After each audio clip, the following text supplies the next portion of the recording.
Hello everybody, thank you for joining me. This is Game God Fluent, bringing you episode 15 of Let's Play Fabled Lands. We are now officially in day 2 of my Fabled Lands scheduled 3 days to make videos for. Technically we're in day 3 because I started on my rest day, but I don't know how we're going to do that either. Today will be the last day, or I go longer and play tomorrow as well. But we'll see. Hope you guys are doing well and ready to see more Fabled Lands. I'm having such fun with the game that I certainly don't want it to end yet. So, I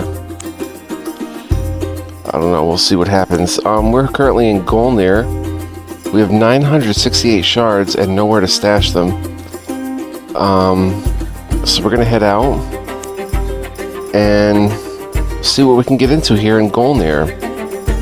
So we have the Abbey of Lacuna to the north. We have the Monastery of Molern. Let's check the Monastery of Molern and see if our title earns us any benefits here. Molern is the blacksmith of the gods, famous for his cleverness and the breadth of his knowledge. Here at the monastery, his most devout adherents live an austere existence, striving to honor the god through a regimen of hard physical labor combined with academic study. If you are injured, this is a good place to rest and recuperate from your wounds. Stop off at the monastery. The monks first approve you in order to gain admittance. Okay, we have a pretty easy charisma roll. Here you can rest and recuperate if injured, join in the devotional rituals, or simply travel on to your next destination. Let's talk to the abbot. The abbot is pleased to tell you about the god Molern. Originally he was the god of craftsmen, blacksmiths, and stonemasons, he says. It was Molern who gave the mankind the secret of making fire, but he also taught the secret of writing, which is why he is the patron deity of scholars. Our library here is the most magnificent in the world. Ask about the man with the velvet eye patch. Otherwise, study at the monastery. You spend weeks in meditation and study. Books alone are not enough. You must also study the secret patterns of nature, says the monk in charge of the scriptorium. Here, take this. It might help you on your journey. He hands you a potion of intellect. Taking this advice to heart, you set out on your tracks again. Nice. Magic potion. Magic +1. Whistling Heath, I guess, in East Road. And the Texian Tavern. I really don't have a proper direction right now. We have some stuff in the steps that we started, but I don't know about completing them right now. They're a little difficult. Let's head to the Texian Tavern and see what happens. A tavern squats beside a mill pond. Weeping willows shade the tables in the beer garden at the back. It looks like an inviting place to spend a few days. Stop at the inn. Texian, the innkeeper, is a wingless mannequin who dresses in a brocade waistcoat and affects human mannerisms. Texian charges 2 shards a day for board and lodging. Each day you spend here, you can recover 1 stamina point. Okay, leave. Got the Old Road Goldfall Village. Let's check out Goldfall. Goldfall's a ramshackle town. The buildings are in poor repair. The livestock wanders unintended into the fields. The reason is that most people who live here are just transients. They come from far and wide because of the stories that chunks of gold shower from the sky on certain nights. You pass a beggar squatting beside the town square and ask if he ever found any gold. Nope, he says, but I heard of a bloke that got rich from finding 3 nuggets, each as big as your fist. Got any spare change? Head to the inn. The innkeeper charges an exorbitant 3 shards per day for board and lodging. The temple, you want to see how the divine is represented. Temple of the 3 Fortunes. The 3 Fortunes are the goddesses of fate who weave the tapestry of all men's lives. A placard outside the temple declares, "Join the temple and see your luck change overnight." Inside, a vast wall painting shows a 3-faced deity with 6 limbs, hurling down nuggets of gold from a palace among the clouds. The priestesses come forward to ask your business. From the back of the temple, you can hear the sound of dice rattling on a wooden table. We can gamble. We can seek a blessing, the luck blessing for 90 shards. Sure. Become an initiate. Gamble. Let's hit gamble. An inner room of the temple is given over to gambling games. You suspect this is where most of the locals' wealth ends up. You must pay 5 shards to join a game. At the far end of the room, a placard reads, Sacred Games, Initiates Only. Let's pay 5 shards and gamble. You can gamble in multiples of 10 shards. Decide how much you're wagering. We'll bet 10 shards. You add 10 shards to your bet. Place your bet. You bet 10 shards. Time to roll the dice. Okay, let's see what we got. Let's get lucky, lucky, lucky, lucky. We lose 50% of our stake. So we gained 5 shards, but we lost 5 really. Just wanted to see what it was like. Let's explore. There's not much else to do in this ramshackle town aside from trying your luck with some gold digging. Search for gold. You go out into the meadows as soon as the sun rises. Early as you are, the place is already teeming with other prospectors, and you are forced to make do with a patch of hard soil that you sift through until late afternoon. Score of 5 to 8. You have almost given up hope when you dig up a speck of gold worth 2 shards. What confounded luck, says a nearby prospector. That means there's a good chance of a large nugget buried there somewhere. You want to go on digging, but the daylight is going. I'll help you dig first thing tomorrow if you like, says the prospector as you walk back to town. Try again tomorrow. You go out the next day and the next. Sometimes you find a tiny bit of gold. More often you come back to town empty-handed, and each day you swear that unless you strike it rich on the morrow, you are going to give up looking. But it is too late. You have gold fever. You spend all your money on gadgets that are supposed to help with prospecting. Copper sieves, dowsing rods, gold-sensitive ferrets, and so on. You lose 870 shards. After 6 weeks, you have nothing to show for it. You are flat broke, and the gadgets you bought are worse than useless. Sourly, you pack up and leave town, vowing to never return. Oh my gosh. Where to? I can't believe that happened. Unbelievable. We just lost 870 shards, bruh. Let's go take the old road. That's ridiculous. The road wends its way past countless numbers of farms, passing through villages where the peasants live well on their bountiful harvests. A loathly lady. A woman of remarkable ugliness is sitting by the side of the road. Most people cross over to the other verge to avoid her, and a few children stop to pelt her with clods of earth until you shoo them away. Thank you, she says. All I want now is a great big kiss. She has a face like a frog that's been hit with a hammer. Give her a kiss. What a kind person you are, she says, clutching your sleeve, so I'll reward you with a hint. If you go to Castle Orlok, be sure to join the Temple of Lacuna first. Pulling away, you resemble your journey. Alright, let's write that down.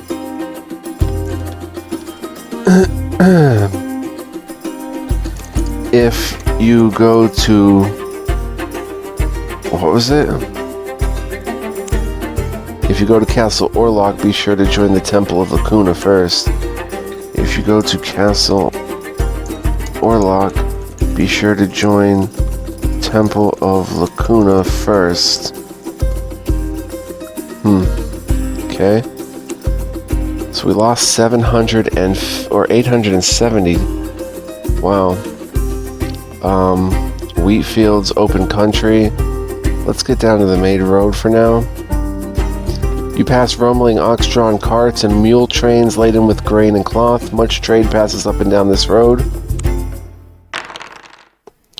A troubled farmer. You pass a man whose cart has lost a wheel. If I can't get it fixed, then I'll miss the market.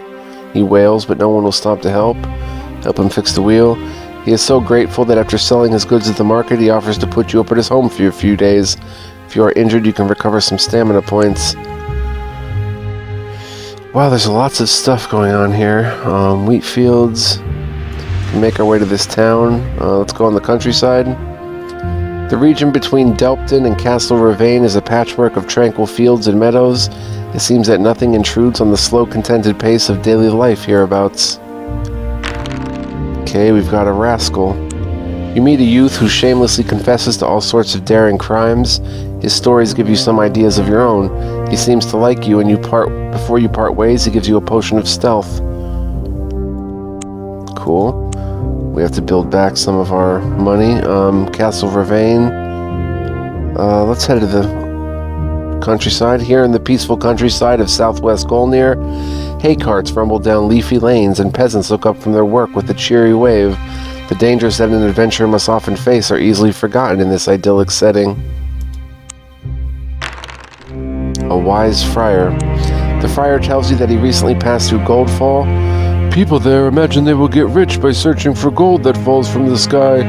But even if gold did fall from the sky each night, and there was enough for everyone in the world to collect a handful each morning, would that make you rich? He goes on his way.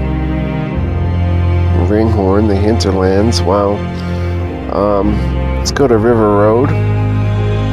You are on the road that follows the banks of the Rees River between Castle Vervain and the port city of Ringhorn. We meet a militia patrol. The militiamen, a troop of 20 soldiers, and a sergeant go trampling past with a jingling of chainmail. Their banner shows the black lion emblem of the House of Vervain. We don't have a severed head. Let's go to Castle Vervain. The black turrets of Castle Vervain rise above the treetops. From the topmost tower flutters the black lion banner of the Vervain clan. This is the stronghold of Vanna, Baroness of Vervain. Enter the castle. You near the heavy drawbridge. Your reputation precedes you, and you're admitted to the castle without delay. Peasants' carts are pushed aside by the sentries so that you can sweep majestically past. Castle Vervain is virtually a city in its own right. The outer courtyard is filled with stables, grain stores, pens for livestock, carpentry yards, and a smithy. Nearby, some knights are keeping fighting fit by charging with lances at a straw-filled dummy. Beyond, another line of defenses encloses the inner keep. The armory in Castle Vervain resounds with the clamor of hammers on anvils. The artisans here provide arms and armor for the greatest knights of GOLNIR. You can buy top-quality equipment or sell anything you do not need.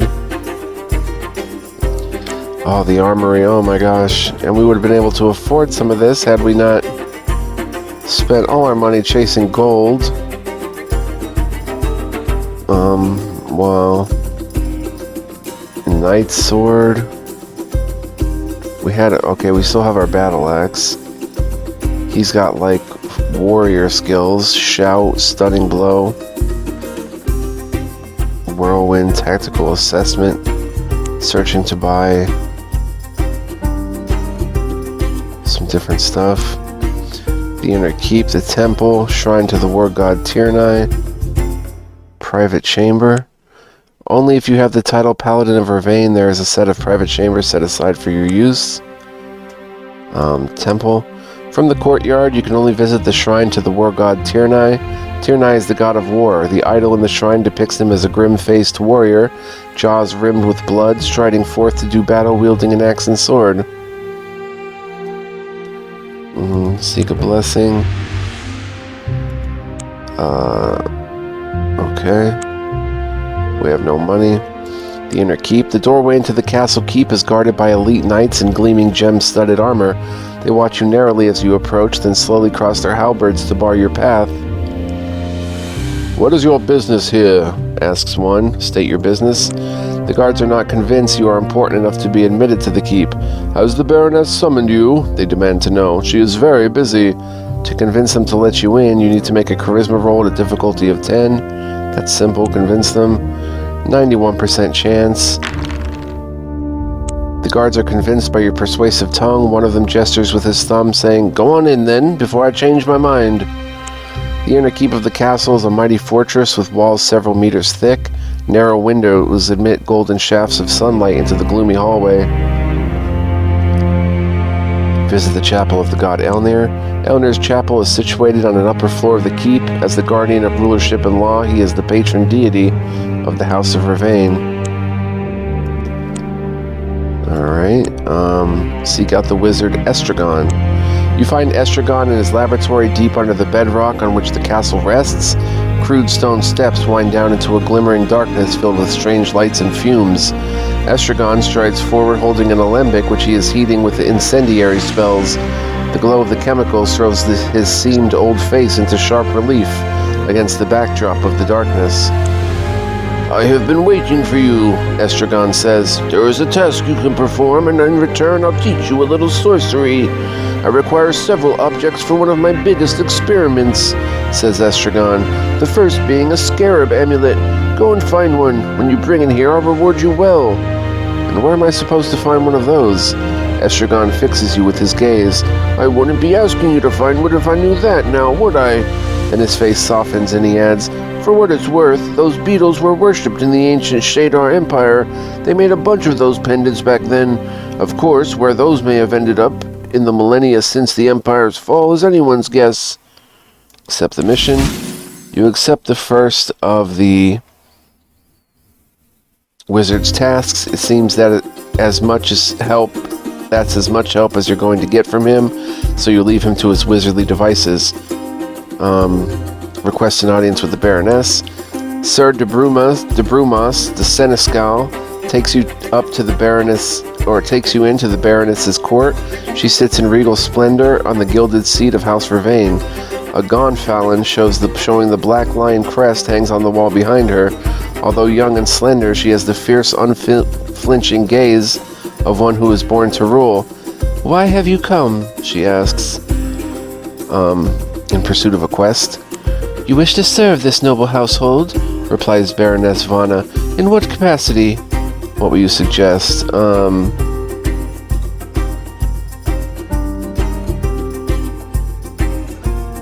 A diplomatic mission, slaying a monster, making a map. How about a diplomatic mission? I have heard many stories of a strange land called Akatsarai, says the Baroness.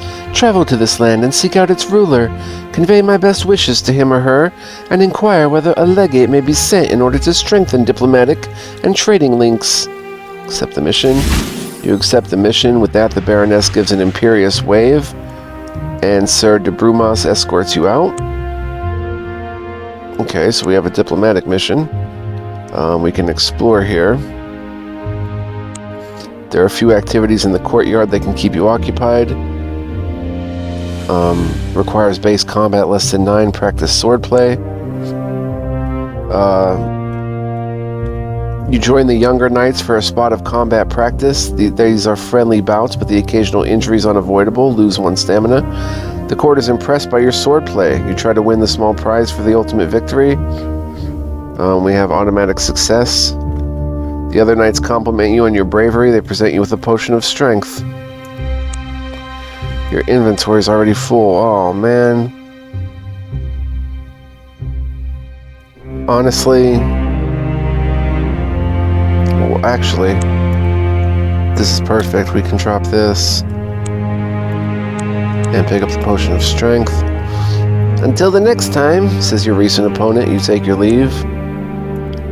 I'm not going to rob the treasury. Alright, let's leave. You can travel south towards the coast or venture into the heartland of GOLNIR. Journeying by the river costs 5 shards. Take the road. We'll go head down this way, the countryside.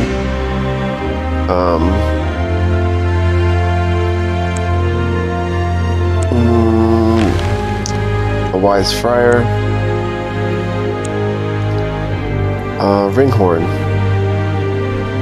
Ringhorn receives goods from all along the Rees River, trading along the coast from Utaku to Yellowport and south to distant Ancon Konu. It is a very large, bustling city.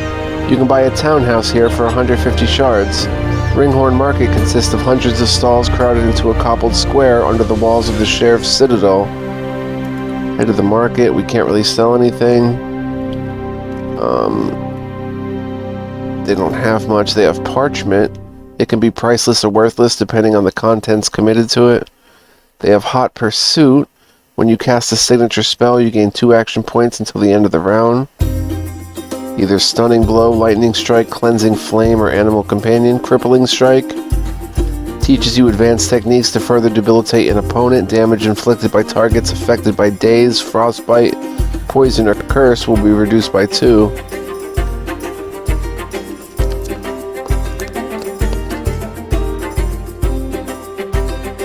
That's pretty cool. Wait. I don't understand that. Reduced by 2?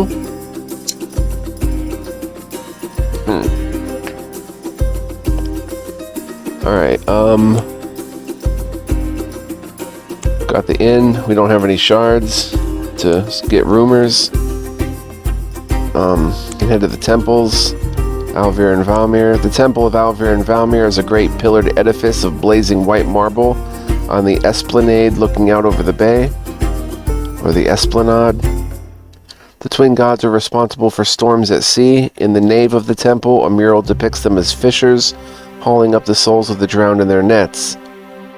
"You do not have to be an initiate to worship here," intones a priest, "but it makes the temple services that much cheaper." We can't afford a blessing. Safety from storms, we have one anyway. Temple of Elnir is a majestic palace of black marble inlaid with veins of gold. Elnir is the foremost god of the pantheon, the patron of warlord and kings. His realm is said to lie between the mountains and the sky, and whenever there's a storm, the simple folk say, "Something has angered Elnir." And Sig. The Temple of Sig is a narrow, high-gabled edifice close to the waterfront. Nominally, Sig is the patron deity of lovers, vagabonds, and traveling entertainers, but he is also god of cunning and deception, and as such is worshipped by those who live outside the law. Trade Guild. The Merchants Guild in Ringhorn. Here you can bank your money for safekeeping or invest it in guild enterprises. I guess we could maybe try to get our 100 gold out right now and do some of this later.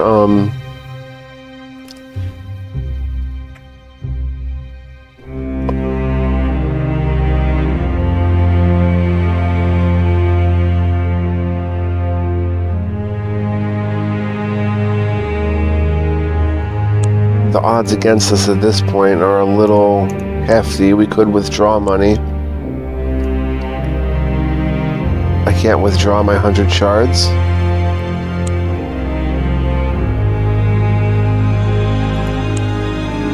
Oh, there we go. Let's go ahead and withdraw 100 shards. We gain 90. That's it for now. Because I want to, have enough to survive on here. Let's 5 shards, buy drinks all around the bar, listen for rumors.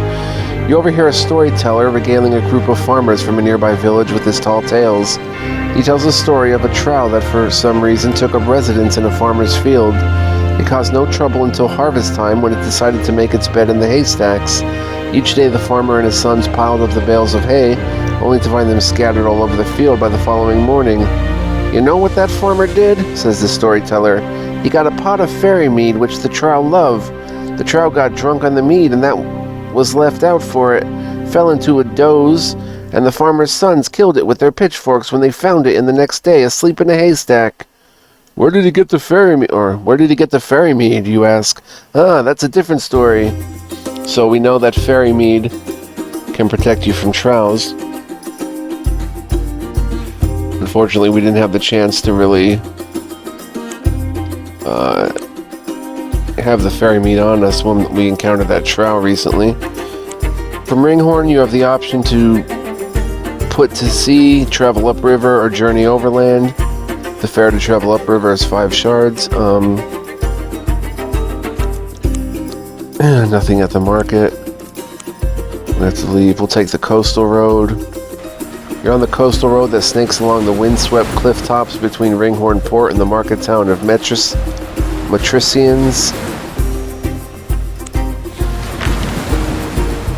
You meet a militia patrol. A troop of militiamen comes marching along the road. A burly man at arms with wild hair is leading the column, a wicked flail in one hand and a shield adorned with a black boar in the other. Seeing you, he stops and waves his men to a halt. His little eyes squint at you from beneath the bushy brows, and it seems to you his fat nose wriggles for a moment as if sniffing the air.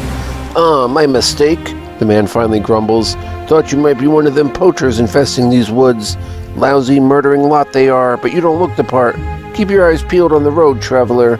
The militiamen continue on their patrol, and soon you're alone on the road again. Clifftop. At the side of the coastal road, there's a weathered old fort. It looks abandoned, with moss cladding the pitted black stones of its high walls. Its empty windows stare out to sea. It may be a relic from ancient times when the ruthless Utakin swept up out of the south to conquer all Harkuna. To investigate the fort. Inside, you find a set of steps winding down into the bedrock. At the bottom are 3 doors, each carved with a symbol. The symbol on the door to the left is a ram's head. The symbol on the central door is a fiery sun. The symbol on the right-hand door is a spider in a web. You suspect there's a hidden meaning to these symbols that you have not learned yet. It would be extremely risky to rely on blind luck. We'll leave the fort. You leave the fort behind. Matricians is a large trading city of broad market plazas and great palaces built by the wealth of the merchant princes. You can buy a townhouse here for 200 shards. The market is one of the largest you have ever seen. It stretches for hundreds of yards through piazzas covered with silk awnings along the great esplanade overlooking the bay, and through shadowy colonnades or colonnades where fortunes are made and lost in the course of a single conversation. Market. Dang, we still can't sell anything.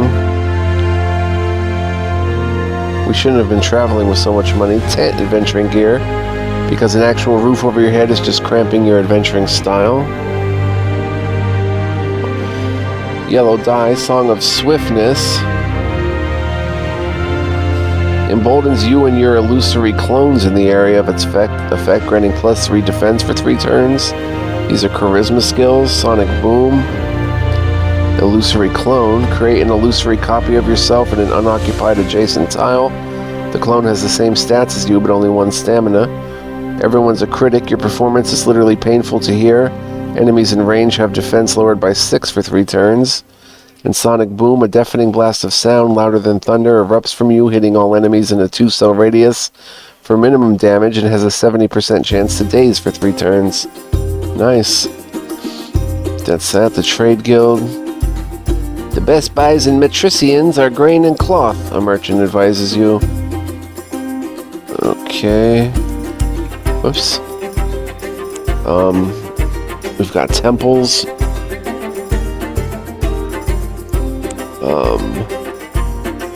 Temple of Alvir and Valmir.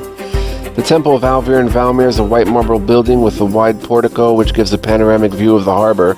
The air in the nave is cool and fresh after the blazing sunshine outside. These twin gods are responsible for storms at sea. Sailors believe they take the souls of the drowned down to the halls beneath the vasty deep.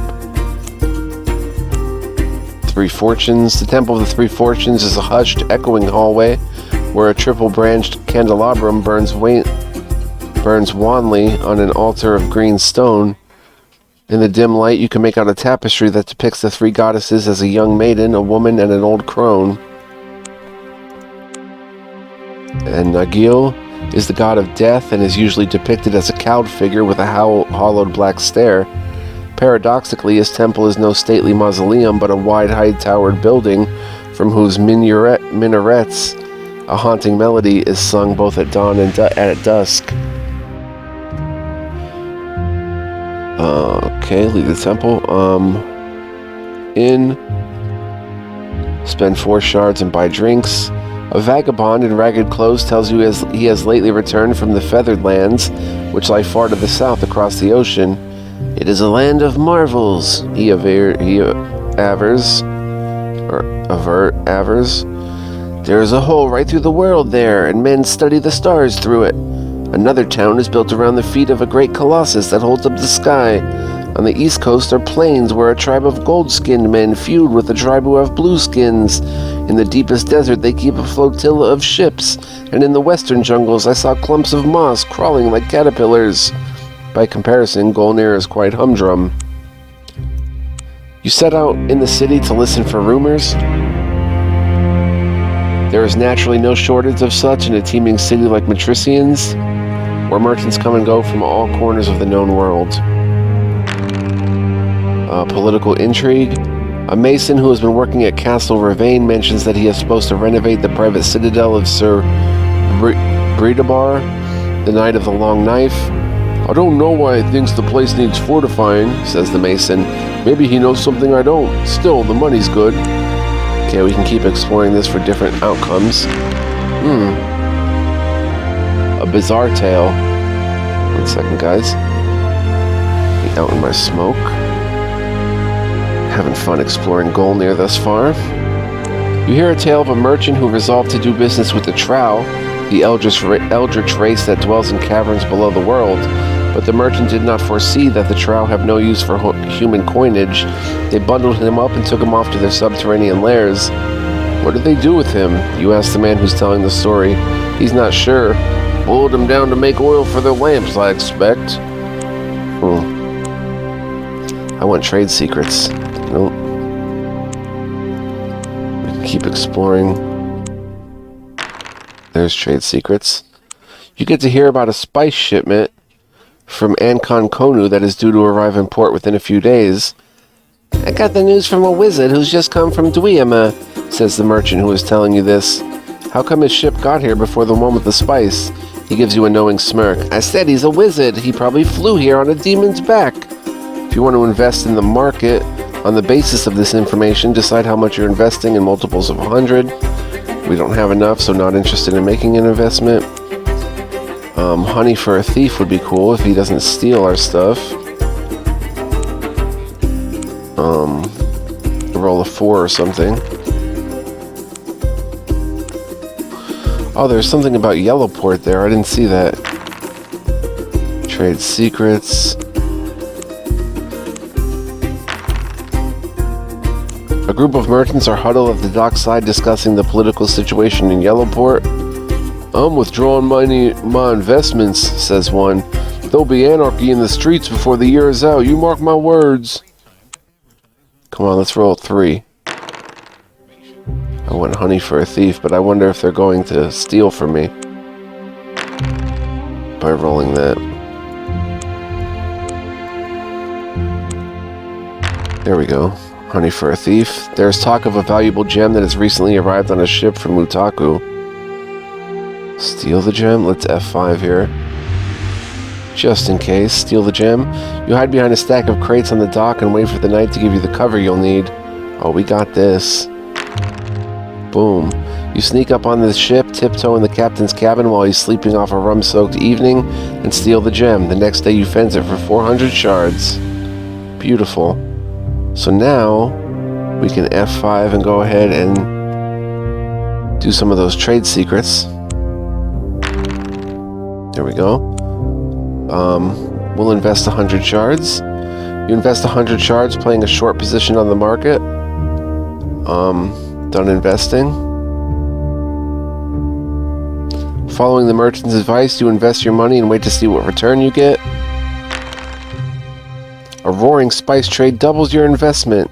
Nice. 200 shards. We're right back up to 581. Not bad. Yellow dye, made of simple lichen, yet still a luxury in some parts of the land. The tent, which I'm not sure what it's for.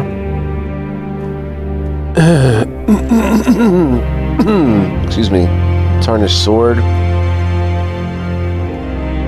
We really need arrows, but we have nothing to sell. We have to get back to Yellowport, honestly. So let's...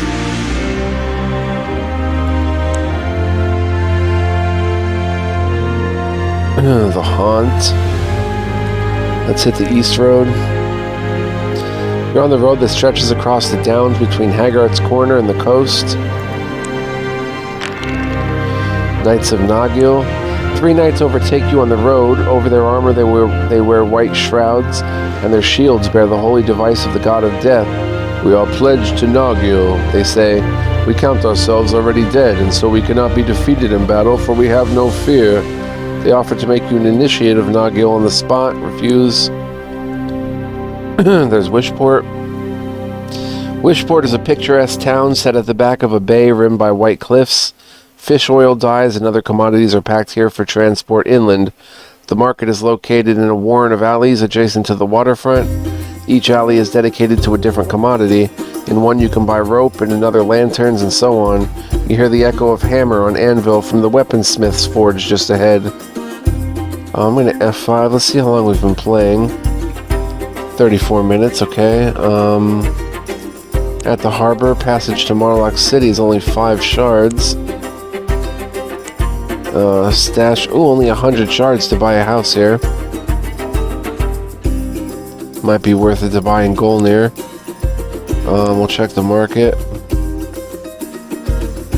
Still won't buy anything. They have a great axe weapon, which is not very good. Smolder fish for 50. The inn. Let's recover 1 stamina. Buy drinks all around for 4 shards. You do not learn much. Just as you're about to give up and finish your drink, a minstrel standing on a big barrel starts singing. I crept into a ruined castle, then ran away, by golly, and how I nearly suffered for my greed and my folly. Something followed me, you see, across the windswept heather, and it would have caught me too if I hadn't used a feather. You cannot be bothered to listen to any more of this awful doggerel. Wow, so okay, we need a feather on us. When something like that happens. Trade guild.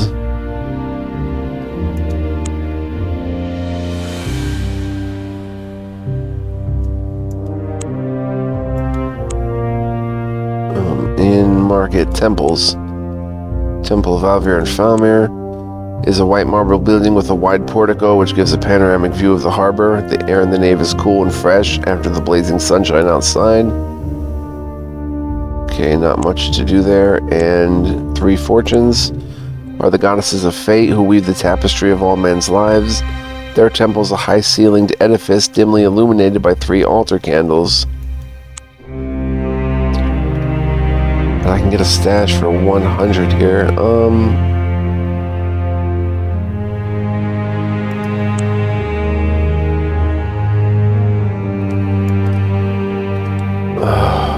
I don't know if I want it. Let's take the harbor, take the passage to Marlock City. You sail out of Wishport towards Marlock City. Only a few days out, the crew begins to succumb to fever. Soon the ship is drifting unmanned, while most of the sailors lie groaning below deck. You catch the fever yourself and must permanently lose stamina points. Wow, permanently. However, you feel the warm energy of the blessing you receive from Maka, the terrible goddess of disease and famine, healing your body, and you quickly shake off the effects of the fever. We lose our immunity to disease or poison. Eventually, enough crewmen recover to sail the ship onto its destination. It wasn't that far away. I didn't think there was any big deal. We don't have a stash in Marlock even.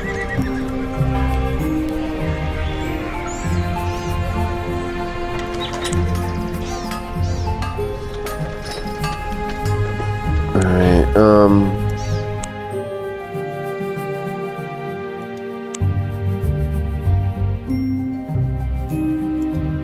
market.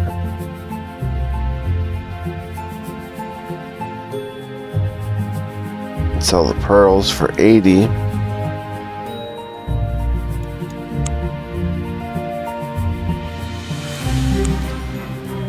Okay, now we can probably explore the barracks area for the combat.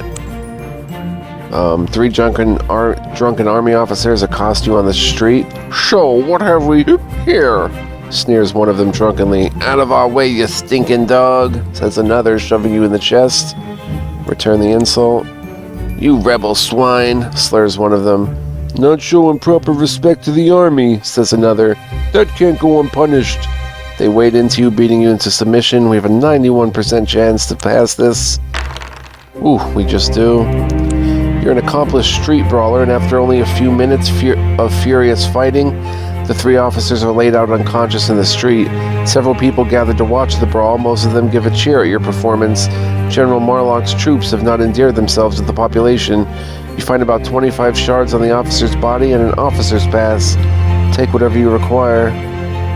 We get a pass for not resembling an officer in the slightest. The inventory is full.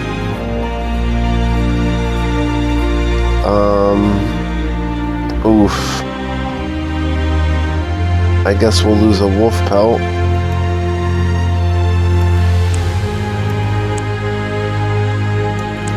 Take the officer's pass. Where did we need that before? And let's just sell these pearls so we have room for 80. We're up to 676.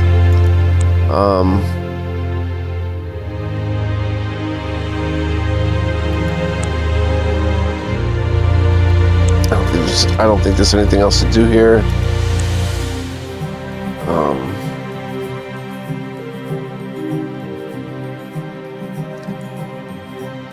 Probably have done everything in Yellowport. If we look at the questing,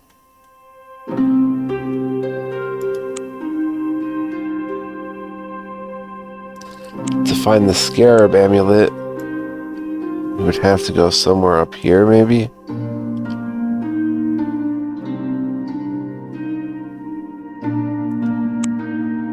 Alright, can we talk to the wizard here yet? Let's not lose a blessing. Oh, we lost a blessing. Bad omen, you lose one of your blessings at random.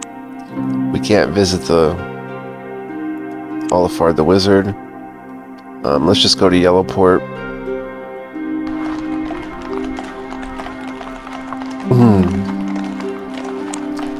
And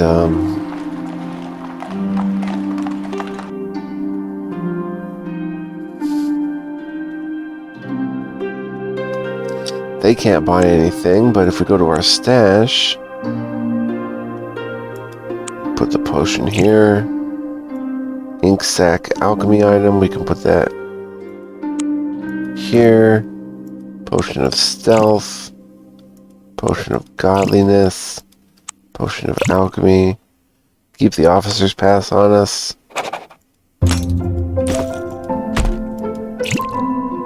And the wolf's pelt, we'll go ahead and put back. Oh man, we're running low on inventory space.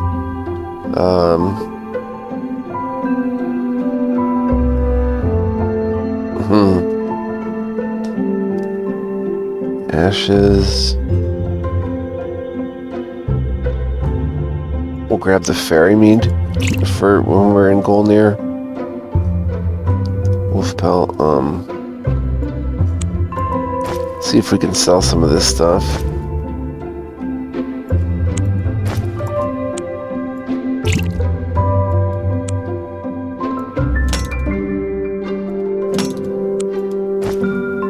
Yeah, we really gotta sell this stuff.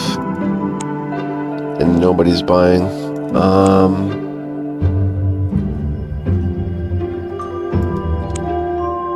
Let's see what blessings we need. Immunity to disease and poison from our goddess Maka for 10 shards. What other did we lose? We have a charisma blessing. Do we have a storm of the seas? Yep. And do we have a Tierney combat blessing? We do.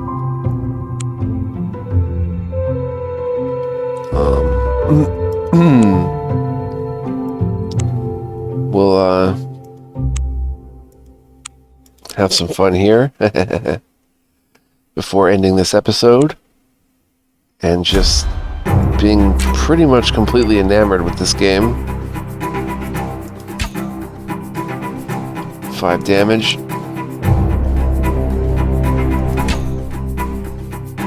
2 damage.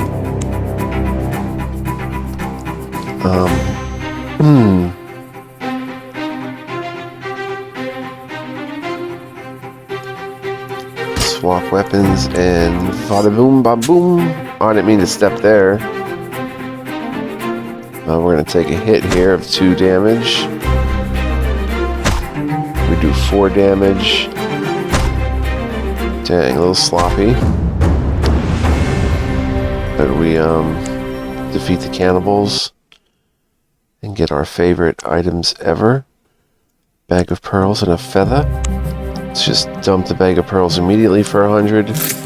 We're at 766. I'm going to keep a feather on me. Try to sell this other stuff. And what else did I want to do? I'll go to the stash. We have 674 in there. Let's take out 100 and let's quickly, or maybe not quickly, but head towards the Isle of Druids for 15. We have a storm blessing. A bark headed for the Isle of Druids to buy furs is prepared to take you. The journey across the Sea of Whispers is uneventful, and you dock at the trading post on the island a week or so later. Back to our starting area.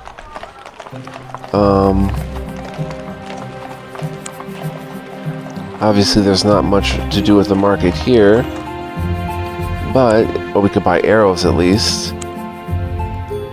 We could probably get rid of some of those feathers too, honestly. Let's head to the forest. See how long we've been playing. 46 minutes, so I want to wrap it right here. We'll make a scouting roll next time. Hope you enjoyed this episode. We're now in day 2. Pretty early morning of our Fabled Lands adventures. Much more to come, I'm sure.